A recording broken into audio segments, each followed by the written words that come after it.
کہتے ہیں کہ we are what we repeatedly do, مطلب ہم وہی ہے یا ہم وہی بنتے ہیں جو ہم ریگولر کرتے ہیں۔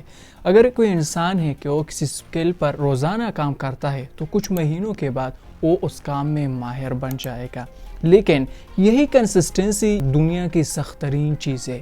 اسی وجہ سے کئی لوگ فیلئر بنتے ہیں تو کئی لوگ سکسیسفل بنتے ہیں۔ دنیا کے مشہور باکسر محمد علی نے بھی کہا تھا کہ میں نے اپنی ٹریننگ کی ہر منٹ سے نفرت کی، لیکن میں نے خود سے کہا کہ نہیں چھوڑنا ہے۔ اس درد کو برداشت کرو تاکہ تم پھر اپنی پوری زندگی ایک چیمپئن کی طرح گزارو۔ آج کی اس ویڈیو میں کچھ رولز کی بات کریں گے جو آپ کو کسی بھی کام میں کنسسٹنٹ رہنے کی مدد دیں گے۔ کنسسٹنٹ رہنے کے لیے سب سے ضروری چیز یہ ہے کہ آپ کے گول کلیئر، میجریبل اور اچیویبل ہونی چاہیے۔ زیادہ تر لوگ کیا کرتے ہیں کہ وہ کہتے ہیں کہ میں اس پہ کام اپنی لائف ٹائم کے لیے کروں گا، جب تک میں زندہ رہوں گا یا کچھ سالوں کے لیے 4-5 سالوں کے لیے میں اس اسکل پہ کام کروں گا، اس کو اسٹڈی کرتا رہوں گا۔ لیکن جب ٹائم زیادہ ہوتا ہے، ایک لمیٹڈ ڈیوریشن نہیں ہوتا، تو ہمارا من نہیں کرتا اس کام کو کرنے کا۔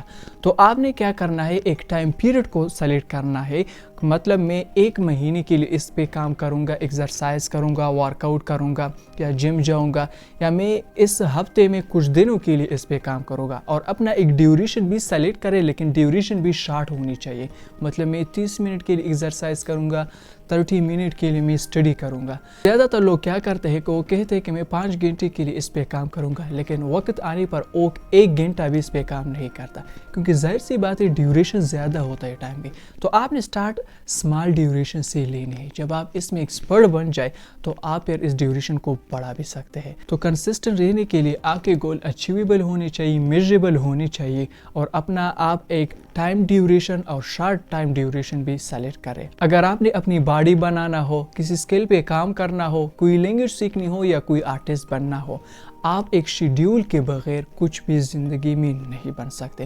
یہ بات آپ کو یاد رکھنی چاہیے۔ دنیا کے جتنے بھی کامیاب لوگ ہیں وہ ایک شیڈیول پہ کام کرتے ہیں۔ ان کا ایک اپنا روٹین ہوتا ہے کہ کب ہمیں یہ کام کرنا چاہیے، کس وقت پر یہ کام کرنا بہتر ہے۔ جو ان امپورٹنٹ چیزیں ہیں اس کو آپ اپنی روٹین میں، اپنی شیڈیول میں شامل نہ کریں۔ جب آپ کا ایک روٹین ہوتا ہے تو آپ کو پتہ ہوتا ہے وقت آنے پر کہ یار یہ ٹائم تو آ گیا ہے، اب مجھے اس پہ کام کرنا چاہیے، اب مجھے زندگی میں جو کچھ بھی ہے اس کو اگنور کرنا چاہیے اور اپنے گول پہ کام کرنا چاہیے۔ تو اس سے کیا ہوگا کہ آپ کو کنسسٹنٹ رہنے میں یہ مدد دے گا۔ کنسسٹنسی ایک لانگ ٹرم گول ہے، ایک لانگ ٹرم پروسیس ہے۔ ایسا نہیں کہ اگر آپ کسی کام کو 2-3 دنوں کے لیے کرو گے تو آپ کنسسٹنسی کے ماہر بن جاؤ گے، آپ اس گول کو نہیں چھوڑو گے۔ نہیں، ایسا بالکل نہیں ہے۔ کنسسٹنسی بہت ہی سخت ہے۔ ایون آپ دنیا کے کامیاب لوگوں سے بھی یہی سنو گے کہ کنسسٹنسی یا ڈسپلن دنیا کی سخت ترین چیز ہے، لیکن یہی تو کنسسٹنسی ہے جو ہمیں کامیاب بناتی ہے، جو ہمیں دوسروں سے الگ بناتی ہے، جو ہمیں فیلئر سے الگ بناتی ہے، جو ہمیں پوری دنیا سے الگ بناتی ہے، ہمیں کامیاب انسان بناتی ہے۔ جس طرح ایک پودا پانی کے بغیر نہیں ہوتا، ہر روز آپ کو پانی دینا پڑے گا دوسرے ریکوائرمنٹ کے ساتھ، تبھی وہ پودا گرو کر پائے گا۔ تو اسی وجہ سے اگر آپ اپنے گول کو اچیو کرنا چاہتے ہیں تو صبر کے ساتھ اس گول پر ہر وقت آپ کو کام کرنا پڑے گا۔ کنسسٹنٹ رہنے کے لیے سب سے ضروری چیز یہ بھی ہے کہ آپ کو اپنے ڈسٹریکشن کو ختم کرنا پڑے گا۔ آپ کسی بھی راستے پر چل نہیں پائے گے صحیح طریقے سے اگر آپ نے اس راستے سے پتھروں کو نہیں ہٹایا۔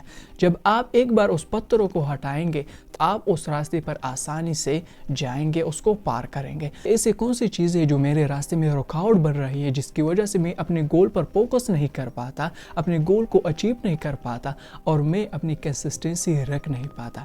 اس لیے کہتے ہیں کہ if you don't separate yourself from distraction, your distraction will separate you from your goal۔ جب آپ کسی بھی کام کو سلیکٹڈ ڈیوریشن کے لیے کرو تو اپنے پروگریس کے ٹریک کرو، اپنے شیڈیول کو دیکھو کہ ایسے کون سی چیزیں ہیں جو مجھے امپروو کرنے کی ضرورت ہے، ایسے کون سی چیزیں ہیں جس کا ٹائم مجھے چینج کرنا چاہیے، کسی دوسرے ٹائم پہ کرنے چاہیے۔ ظاہر سی بات ہے زیادہ تر ایسے سچویشن آتے ہیں کہ ہم اس چیز کو نہیں کر پاتے ہیں یا وہ غلط ڈیوریشن ہوتا ہے۔ تو آپ نے شیڈیول کو دیکھنا ہوگا، اپنی پروگریس کے دیکھنا ہوگا، اپنے مائنڈ کنڈیشن کو دیکھنا ہوگا, اپنی سچویشن کو دیکھنی پڑے گی کہ کہاں پہ امپرومنٹ کی ضرورت ہے. اگر آپ کچھ ٹائم کے لیے بھی کنسسٹنسی رکھ پاتے ہیں تو کوشش کریں کہ اپنی اچیومنٹ کو سیلیبریٹ کرو, اپنی چھوٹے چھوٹے اچیومنٹ کو سیلیبریٹ کرو, کیونکہ اس سے آپ کو انکریجمنٹ ملے گی, حوصلہ ملے گا. اسی وجہ سے آپ اپنی کنسسٹنسی کو اچھی طرح سے رکھ پائیں گے.